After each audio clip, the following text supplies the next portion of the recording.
हमें भी जीने का हक हासिल है। ये किसी के बाप की जागीर नहीं है हिंदुस्तान।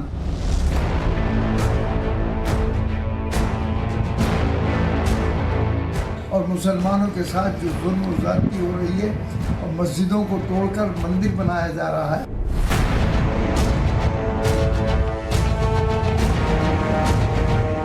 ये वो लोग हैं जो गरीब मुसलमान के बच्चों को अच्छी शिक्षा देने में बाधा खड़ी उत्पन्न करते हैं।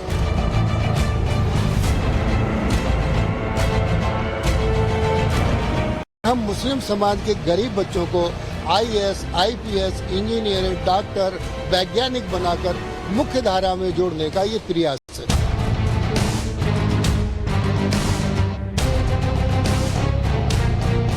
और आबादी के ही हिसाब से ही अब तय होने वाला है, तो पहला हक किसका होगा भाई?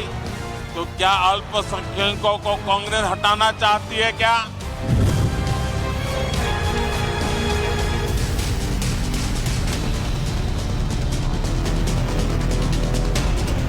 नमस्कार, टाइम्स नाउ भारत पर देश के सबसे पसंदीदा डिबेट शो राष्ट्रवाद में आपका स्वागत है। आपके साथ मैं हूं राकेश पांडे। राष्ट्रवाद यानी देश से बढ़कर कुछ नहीं। क्या जातियों की हिस्सेदारी वाली लड़ाई मुस्लिम वोट बैंक पर जाकर टिक गई? और इन सबके बीच बड़ा सवाल कि मुस्लिम हक की लड़ाई में बाप की जागीर वाली बात क्यों? सवाल यह भी कि मोदी योगी सबका साथ सबका विकास की बात कर रहे हैं, मदरसों को मॉडर्न बनाने की बात कर रहे हैं, लेकिन कुछ सियासतदान सिर्फ मुसलमानों को भड़का रहे हैं। सवाल यह भी है कि जाति कार्ड का दांव खेलने वाली कांग्रेस क्या मुसलमानों पर जाकर, माइनॉरिटीज पर जाकर फंस गई है? समाजवादी पार्टी के सांसद शफीकुर रहमान बर्क ने क्या मुसलमानों को भड़काने का ठेका ले रखा है? मामला कोई भी हो, बर्क उसमें भी मुसलमान का एंगल ढूंढ लेते हैं और फिर मुसलमानों के नाम पर नफरती बयान देते हैं। अगर मुसलमानों के हक की लड़ाई की भी बात हो तो हिंदुस्तान को लेकर बाप की जागीर वाली बात क्यों? क्या बर्क ऐसा बयान देकर धमकी दे रहे हैं? सुनिए उन्होंने क्या कुछ कहा। कानून यहाँ नहीं है क्या हिंदुस्तान के अंदर? हिंदुस्तान के अंदर कानून हमारे लिए भी है, मुसलमानों के लिए भी है, सब कौमों के लिए है और हमें भी जीने का हक हासिल है। ये किसी के बाप की जागीर नहीं है हिंदुस्तान। हिंदुस्तान के सब मालिक हैं, सब जो यहाँ रहने वाले हैं वो उन्होंने अपने कीमती वोट का इस्तेमाल करके गवर्नमेंटें बनाई हैं। और आज भी जब इन हालात में मुसलमानों के साथ ये जुल्म किया जाएगा तो बीजेपी को कैसे वो सपोर्ट कर सकता है? और ज़बरदस्ती आप वोट किसी से नहीं ले सकते। आप सोचिए, देश में इस समय एक अलग तरीके की सियासत चल रही है कि जिसकी जितनी हिस्सेदारी उसको उतना हक मिलना चाहिए, लेकिन उसके बीच ऐसी बयानबाजी की जरूरत थी क्या? ऐसी बयानबाजी से बर्क क्या मुसलमानों को डरा रहे? बर्क यही नहीं रुके, उन्होंने ये भी कहा कि मुसलमानों के साथ ज्यादती हो रही है, मस्जिदों को तोड़कर मंदिर बनाया जा रहा है। सुनिए। और मुसलमानों के साथ जो जुल्म और ज़्यादती हो रही है और मस्जिदों को तोड़कर मंदिर बनाया जा रहा है और मुसलमानों को ज़बरदस्ती पकड़कर मॉब लिंचिंग किया जा रहा है उनका, और जगह जगह मुसलमानों के साथ जुल्म और ज़्यादती हो रही है, चाहे वो अहमदाबाद हो या कोई भी जगह हो। मेरे क्षेत्र के लोग भी इसकी जद में हैं। तो उन्होंने कोई जुल्म नहीं किया है, कोई ज़्यादती नहीं की है, लेकिन क्या मुसलमान इस देश में इतनी बड़ी तादाद में होते हुए क्या वो जिंदा नहीं रह सकता? नहीं, हमारा आज़्म है, इरादा है। हमें कोई भी ताकत मुसलमान होने से नहीं रोक सकती। हम अपने मज़हब पर रहते हुए हम देश के काम करेंगे। अब आप सोचिए, कौन किसको किसी धर्म का होने से रोक रहा है? उसके बावजूद इस तरीके के बयान। बर्क जैसे सियासतदान भले ही मुसलमानों को भड़काने का काम कर रहे हों, लेकिन यूपी के सीएम योगी आदित्यनाथ सूबे में मदरसों को मॉडर्न बनाने पर जोर दे रहे हैं। योगी सरकार मदरसों में पढ़ने वाले गरीब बच्चों को बेहतर शिक्षा देने पर जोर दे रही है। सरकार का कहना है कि मदरसों में पढ़ने वाले गरीब मुसलमानों के बच्चे भी अच्छी एजुकेशन हासिल कर सके, इसके लिए सरकार काम कर रही है। सुनिए। ये वो लोग हैं जो गरीब मुसलमान के बच्चों को अच्छी शिक्षा देने में बाधा खड़ी उत्पन्न करते हैं। मदरसा शिक्षा में गरीब मुसलमानों के ही बच्चे पढ़ते हैं। देश के प्रधानमंत्री माननीय मोदी जी ने स्पष्ट कहा था, हम गरीब मुसलमानों के बच्चों के एक हाथ में कुरान तो एक हाथ में लैपटॉप देखना चाहते हैं। उसी व्यवस्था को उत्तर प्रदेश सरकार, योगी सरकार सिस्टम से लागू कर रही है। इसलिए दीनी तालीम में हमें कोई आपत्ति नहीं है, उर्दू अरबी फारसी पढ़ें, कोई दिक्कत नहीं है।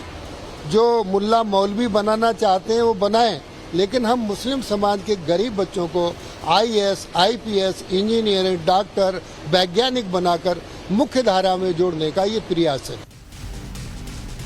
एक तरफ मुसलमानों को भड़काने का काम हो रहा है तो दूसरी तरफ विपक्ष जाति जनगणना के नाम पर हिंदुओं को बांटने की कोशिश कर रहा है। लेकिन प्रधानमंत्री मोदी ने ऐसा मास्टर स्ट्रोक खेला, ऐसा बयान दिया कि अब जाति जाति करते करते सवाल ये उठने लगा है कि कांग्रेस क्या मुसलमानों पर फंस गई है। सुनिए। मैं सोच रहा था कि पूर्व प्रधानमंत्री मनमोहन सिंह जी क्या सोच रहे होंगे। भारत के पूर्व प्रधानमंत्री मनमोहन सिंह जी तो कहा करते थे कि देश के संसाधनों पर पहला हक माइनॉरिटी का है, अल्पसंख्यकों का है, और उसमें भी मुसलमानों का है। अब कांग्रेस कह रही है कि आबादी तय करेगी कि पहला हक किसका होगा। यानी क्या अब अल्पसंख्यकों का हक कांग्रेस कम करना चाहती है क्या? अब चलिए वो सवाल आपके सामने रखता हूं जिनके इर्द गिर्द आज की चर्चा आगे बढ़ने वाली है। सवाल पहला ये कि मुस्लिम हक की लड़ाई में बाप की जागीर वाली बात क्यों? मोदी योगी मॉडर्न बना रहे हैं, भाईजान क्या सिर्फ भड़का रहे हैं? मुस्लिम वोट के लिए मुस्लिमों से डर वाला यह क्या पूरा खेल है? और सवाल यह भी कि मोदी ने क्या पोल खोल दी है और मुस्लिम वोट बैंक को लेकर कांग्रेस क्या फंस गई है? चलिए आपका परिचय आज के बहस से। सिद्धार्थ यादव भारतीय जनता पार्टी के नेता और प्रवक्ता, मोहम्मद फैज खान जो कि राष्ट्रीय मुस्लिम मंच के हैं, मनोज यादव जी समाजवादी पार्टी के नेता और प्रवक्ता, विवेक बंसल जी कांग्रेस पार्टी के नेता। आप सभी का बहुत बहुत स्वागत है। मनोज यादव जी, मैं आपसे शुरू करता हूं।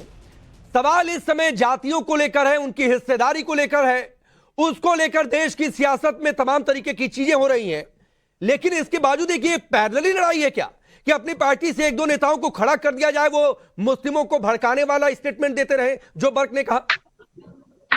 देखिए, हमारी पार्टी के नेता गाए बगाए इस बात के लिए तो बयान जरूर दे देते हैं कि मुसलमानों के साथ जाति हो रही, अन्याय हो रहा।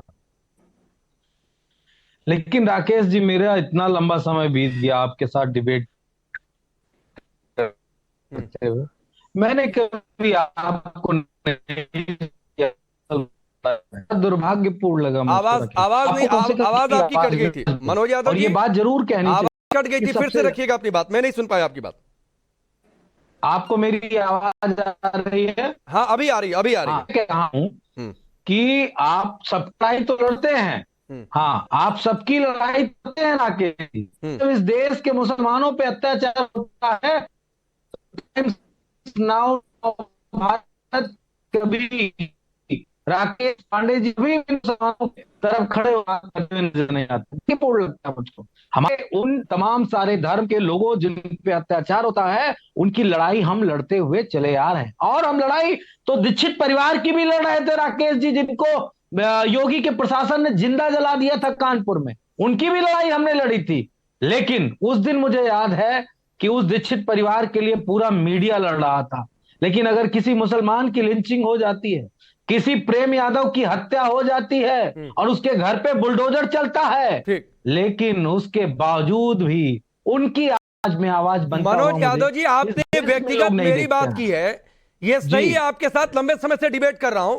मुझे एक घटना का उदाहरण दीजिए जब मुस्लिम पर अत्याचार हुआ हो और राकेश पांडे उसके समर्थन में खड़ा हो और उसकी आलोचना ना किया हो। आपको लगता है कि शफीकुर रहमान बर्क जी जो भारत की संसद में सांसद के रूप में है, उन्होंने क्या गलत कहा? उन्होंने क्या गलत बात कही?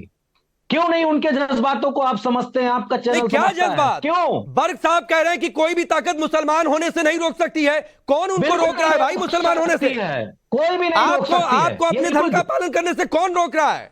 मुझे हिंदू होने से, आपको हिंदू होने से, बर्क साहब को मुस्लिम होने से कौन रोक रहा है? कोई रोक रहा है क्या? जी, आपको, मुझे तो आप कह रहे हैं कौन रोक रहा है? मुझसे तो रोज हर हफ्ते सर्टिफिकेट मांगा जाता है। एक बीजेपी का व्यक्ति बैठता है, कहेगा ये हिंदू नहीं है, ये हिंदू नहीं है। अब बताओ, हम तो रोज सर्टिफिकेट किससे बनवाएं? इतना तो पैसा भी नहीं है। बीजेपी से आपका एतराज है सिद्धार्थ यादव के लिए, वो बात बोलिए। वो उसका जवाब नहीं, देंगे मनोज मैं यादव कह रहा हूं, जी। मेरे ही वो मैं बात कह मत रहा बोलिए। हूं, बीजेपी के प्रवक्ता के मैं लिए कह रहा धर्म हूं। देखकर पक्ष या विपक्ष नहीं तय मैं करता आपकी हूं। बात ये बात आप समझिए। इस बिंदु पे राकेश जी मैं आपसे नहीं कह रहा हूं बीजेपी मुझसे सर्टिफिकेट हिंदू नहीं नहीं, होने का आपने मांगती है। शुरुआत की मनोज यादव जी कि इतने नहीं, लंबे समय से आपके डिबेट कर लिए रहे जो बातें मैंने हैं, कही, इनके लिए वो आवाज नहीं बिल्कुल उठाई, उनके genuine लिए बात आवाज नहीं कही। उठाई, तो मेरी और फिंगर मत करिए। अच्छा, एक मिनट। धर्म सिंह ने अभी एक बयान दिया और कहा कि तमाम सारे मुसलमानों के लिए प्रधानमंत्री जी लैपटॉप और एक हाथ में कुरान की बात करते हैं। एक प्रधानमंत्री जो 9 साल प्रधानमंत्री 9 साल से ज्यादा रह लिया, कितने मुसलमानों के हाथ में लैपटॉप या कंप्यूटर दे ठीक, पाए ना ठीक प्रधानमंत्री? है। आप इधर कितने तो साल उत्तर है सत्ता ना। में रहे? आप कितने साल सत्ता में रहे मनोज यादव जी? जाकर देखिए, बताते हैं जितनी आंकड़ा। बार भी रही, सिद्धार्थ आ रहा हूं, हमने आप तो कितने साल सत्ता में रहे? मनोज अरे यादव जी, आप रुक कितने जाइए, साल? हाँ बोलिए। अरे सुनिए, हाँ बोलिए। दुनिया का सबसे बड़ा लैपटॉप डिस्ट्रीब्यूशन समाजवादी पार्टी अरे ने। ठीक है, दुनिया का, ना ठीक है, भारत का नहीं, अरे एक एक करके दुनिया का सबसे बड़ा। अरे आपने खूब लैपटॉप बांटे, दिखाया भी गया। हाँ, मैं ये और पूछ रहा हूं, सबको आप दिया। कितने साल सत्ता में रहे? टोटल कितने 5 साल? साल इधर रहे, 3.5 साल उधर रहे, 2.5 साल उधर रहे, कुछ 1 साल के करीब 18 महीने पहली बार रहे, अरे 4 बार जोड़िए ना, रहे, कितने साल? तब जोड़ लिया कितने साल? 10 साल के करीब। ठीक, 10 साल में जाति गणना याद नहीं रही क्यों नहीं किया? और ना बिहार की तर्ज पर करवा अरे लिया, कांग्रेस और आज उसी क्यों- जाति जनगणना के एक आधार पर मिनट, मांग हो एक जाए, मिनट। तमाम बातें हो जाए, घेर रहे हैं। Please correct on your self, क्योंकि आपको ये आखिरी दाव नजर आ रहा है मनोज यादव जी। एक मिनट। हमारा आखिरी दाव नहीं। जब 2011 में जाति जनगणना हुई थी, वो समाजवादियों की देन थी, समाजवादी पार्टी का उसमें अहम भूमिका थी। नहीं, यूपी में क्यों नहीं करा लिया? जैसा बिहार में हुआ, सर्वे हुआ, क्यों नहीं यूपी में करा लिया? अब आप लोग, आपके नेता कह रहे हैं कि अब हमारी सरकार आ गई तो हम करा लेंगे यूपी में। ले लेना इसका, राकेश जी इसका जवाब ले लेना। बड़ा महत्वपूर्ण सवाल पूछ लिया कि हमने 5 साल में क्यों नहीं जाति जनगणना कराई। 10 साल में महत्वपूर्ण सवाल है। हाँ। अरे रुक जाओ। जब समाजवादी पार्टी की सरकार रही, उत्तर प्रदेश में किसी के खिलाफ अन्याय नहीं हुआ, चाहे सवर्ण हो, चाहे बैकवर्ड हो, चाहे दलित हो या अल्पसंख्यक हो, सबको उसका हक मिला। अच्छा। हमें नहीं महसूस अच्छा, हुआ। अब अगर सरकार आ जाएगी तो हक नहीं मिलेगा क्या? अब अगर आपकी सरकार आ जाएगी तो हक नहीं मिलेगा क्या? राकेश जी, मैं जवाब दे देता हूं। सिद्धार्थ बस आधा सुन मिनट। लीजिए राकेश जी। हाँ। आना पाई का हिसाब अब होगा। आना पाई 1 2 तक का हिसाब अब होगा। चलिए सिद्धार्थ यादव, कुछ सिद्धार्थ यादव 4-5% में नहीं होगा। चलिए मनोज यादव जी, सवाल आप भी समझ गए, देश की जनता भी समझ गई। अब भी आपकी सरकार आएगी तो ऐसा नहीं है ना कि आप अपने हिसाब से कहेंगे कि अब अन्याय करेंगे इसलिए जाति जनगणना करा लेते हैं। ऐसा नहीं होता है, समझा करिए। चलिए सिद्धार्थ यादव। गणना होगी और गणना के साथ सबको हक मिलेगा। ठीक है सिद्धार्थ यादव। देखिए राकेश जी, मनोज जी की कुछ मजबूरियां हैं। राकेश जी, मनोज जी की कुछ मजबूरियां हैं, सारी बात करके आपके सामने नहीं कर सकते, पर ये तो देश भी देख रहा है कि जातिगत जनगणना की या जो सर्वे इन्होंने करवाया वो कितना संवैधानिक है, कितना नहीं, क्योंकि हमारा आर्टिकल 246 संविधान का किसको उसका राइट देता है, हमारा 7 शेड्यूल लिस्ट 1 जनगणना का अधिकार किसको देता है और क्या करवाया गया वास्तव में, उस पर मैं अभी नहीं जाऊंगा। फिर भी उस जनगणना की बात, इस पूरी जातिगत जनगणना की बात इनको तब याद आई जब देश में एक ओबीसी प्रधानमंत्री है, जब देश में राष्ट्रपति हमारे दलित समाज से आ रहे हैं, एसटी समाज से आ रहे हैं, जब सबसे ज्यादा मंत्री देश के इतिहास में केंद्र में वो एससी एसटी ओबीसी समाज से हैं, तब इनको जनगणना याद आई। पर जब ये सत्ता में रहे, जब इनने अत्याचार किया, तब इनको जनगणना याद नहीं आई, क्योंकि तब इनके लिए पिछड़ा अगड़ा कुछ था ही नहीं। तब तो परिवार के बाहर कुछ सोच नहीं पाए। इंदिरा जी, सोनिया जी, राजीव जी, राहुल जी, यही था सब कुछ। कहां पिछड़े, कहां दलित, कहां शोषित, कहां वंचित, कहां थे लोग? किसी की कोई चिंता नहीं करी गई। और इसीलिए आज जो ये पूरा एक आधार बनाने की कोशिश की जा रही है, ये देश जानता है कि मात्र एक पॉलिटिकल एजेंडा, एक पॉलिटिकल प्रोपेगेंडा और देश को डिवाइड करने की एक राजनीति है, उससे ऊपर कुछ नहीं। अभी शहीकुल रहमान बर्क साहब का हम सुन रहे थे बयान, उनको बहुत याद आया, उनको ये भय तो बहुत ज्यादा याद आता है। अरे देश के सांसद है, मनोज जी कह रहे थे, अरे देश के सांसद होने के नाते कभी युवाओं के लिए कुछ बोला होता? अरे युवाओं के लिए छोड़ दीजिए, मुसलमान युवाओं के लिए कुछ कह दिया होता हमारे भाइयों के लिए कि आगे बढ़ने के लिए क्या है, आज शिक्षा का स्तर क्या है, उनके लिए उन्होंने सांसद रहते हुए कितना किया, उनने अपने फंड में से कितना खर्चा किया, पर उस पर बात नहीं करेंगे। क्योंकि राकेश जी, देश देख रहा है कि एक भय की राजनीति पिछले 10 साल 15 साल से चलती आ रही है। क्या कहा जाता था? सिद्धार्थ यादव वो तो कह रहे हैं कि आपने इस देश के मुसलमानों को डरा के रखा हुआ है, जाएंगे, तानाशाही आ जाएगी, मुसलमान होने से रोकते हैं। वही तो राकेश जी, वही तो सारी बात है। क्या कहा जाता था? मैं बात पूरी कर देता हूं। क्या कहा जाता था 10 साल, 12 साल, 15 साल पहले से? आज तक क्या कहा जा रहा है कि अरे मोदी आ गया तो देश में सारे अल्पसंख्यक मारे जाएंगे, तानाशाही आ जाएगी। आज 9 साल बीत गए राकेश जी, देश का मुसलमान भी समझ रहा है कि विकास की क्या महत्व है। ठीक। आज वो समझ रहा है कि जब घर मिलता है तो क्या होता है, वो देख रहा है कि दंगे कम हो गए, वो देख रहा है कि कम्युनल वायलेंस कम हो गई। आज महिलाएं देख रही हैं कि ट्रिपल तलाक के लिए उनका अधिकार आया है। आज वो देख रही हैं कि सिलेंडर मिला उज्ज्वला में, आज उनको जल से नल मिला घर पे। इसलिए ये जो विकास की यात्रा है, अब ये जब मुसलमान भाई भी समझ पा रहे हैं तो ये बर्क साहब जैसे सांसद जिनकी दुकानें इसमें चला करती थी, अब उनकी राजनीतिक रोटियां सिकनी बंद हो। ठीक है, मनोज यादव कुछ कह रहे हैं, जल्दी से कहिए, फिर मैं विवेक बंसल जी आपके पास आ रहा हूं। बिल्कुल क्लियर है, बर्क साहब कोई महत्वपूर्ण बात करते तो शायद बहस और साथ। सिद्धार्थ। हाँ सिद्धार्थ जी, आपने बिल्कुल सही कहा, इतना प्यारा प्यारा कहा, ठीक वैसे ही कहा जैसा मोदी जी ने कहा था कि मैं मुसलमानों के एक हाथ में कुरान, एक हाथ में कंप्यूटर देखना चाहता हूं। ना आपकी बातें कभी पूरी होंगी, जनता का ये सपना साकार होगा, ना मोदी जी ने जो कहा वो पूरा होगा। झूठ बोलने की आपको प्रैक्टिस है, कर लीजिए। आखिर प्रेमचंद यादव के घर बुलडोजर क्यों चलेगा? कहां से आए थे, टूटियां कहां मैं आपसे पूछ रहा हूं, प्रेमचंद यादव घर पे ही बुलडोजर क्यों चलेगा? सिद्धार्थ यादव, अगर जवाब देना नहीं आता तो बता दो, क्यों चलेगा प्रेमचंद यादव के घर पे?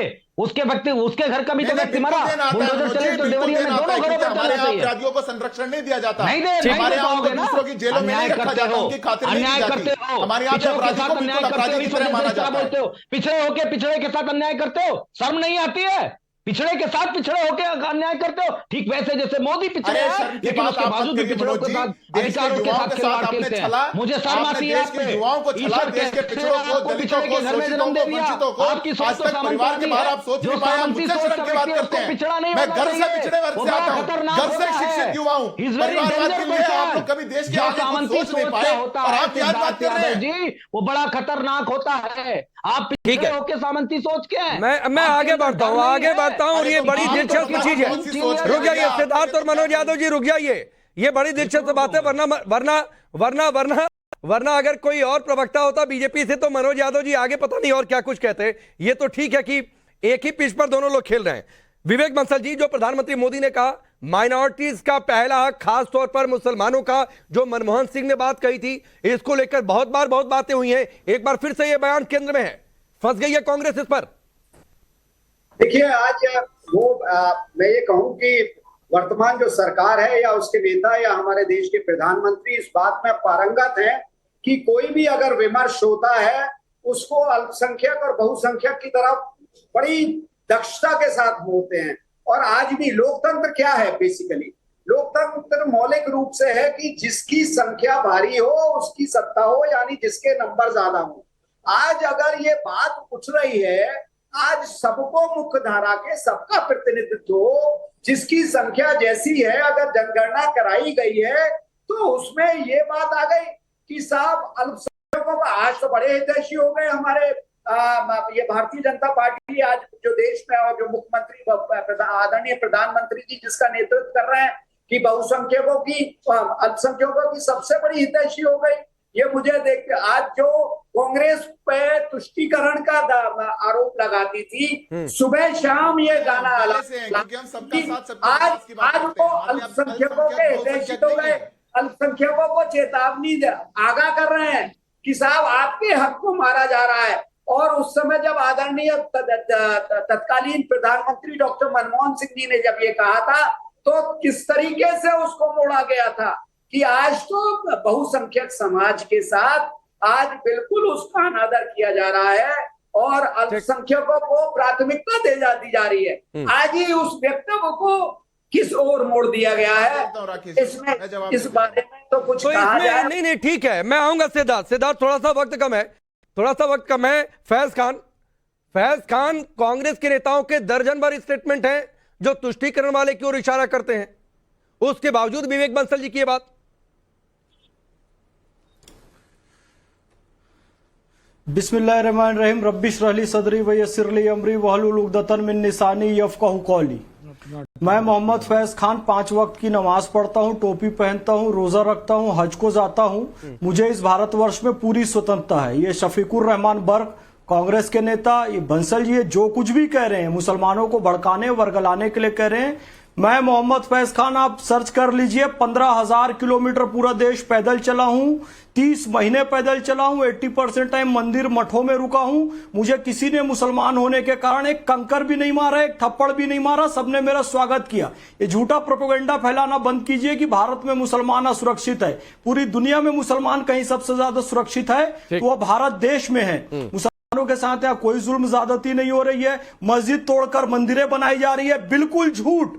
यदि हमारे हिंदू भाई इतिहास उठाकर निकालने लग जाए तो सामने कहा जाता है कि 5,000 मंदिरें तोड़ी गई है जिस पर मस्जिद बनाई गई, लेकिन हमारे हिंदू भाई यदि 3 मंदिर मांगते हैं, अयोध्या का, काशी का और मथुरा का, तो उन्हें स्वेच्छा से मुसलमानों को दे देना चाहिए। इसमें कोई नहीं, ठीक है, मैं अभी उधर नहीं जाना चाहता हूं। आपने बड़ी बात कही है, मैं उधर भी नहीं जाना चाहता हूं। मैं आता हूं आपके पास लौटकर जी, मैं आता हूं।